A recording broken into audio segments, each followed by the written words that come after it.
Tudor Dixon on the issue of abortion told a local news station in Detroit last week on why she opposes the idea of allowing teenage rape victims to receive abortions. I've talked to some other legislators about this, and they've met the same people that I've met who've told their story of once this child knew they were in their second or third trimester. And I'm that child, that I've talked to those people who were the child of a rape victim, and the bond that those two people made, and the fact that out of that tragedy, there was healing through that baby. It's something that we don't think about because we assume that story is someone who was taken from the front yard, then returned. That's generally not the story there. And those voices, the babies of rape victims that have come forward, are very powerful when you hear their story and what the truth is behind that. It's very hard to not stand up for those people. Claire, you didn't hear that incorrectly. Tudor Dixon, the Republican nominee to be the next governor of Michigan, just said there is healing for a 14-year-old. That was the question. What about a 14-year-old rape victim?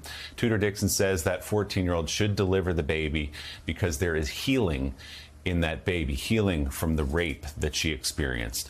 Hard to know what to say.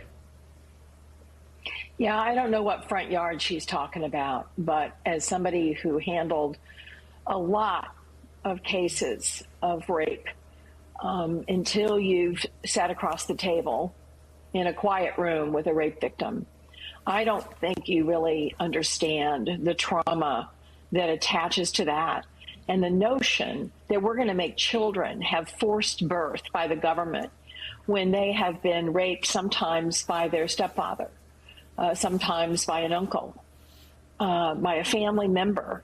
The idea that that's what these guys think the policy should be in this country, the anger that instills in women across this country, I can't describe it. I can't describe the frustration and anger that I feel about forcing a child to give birth under those circumstances. And Blake Masters can try to spin what he has done, but women know better. They know that, I know I'm jumping to the next story, but I'm so angry about this creepy Blake Masters and what he's trying to pull off against Mark Kelly in Arizona. And they're all going to try to do it.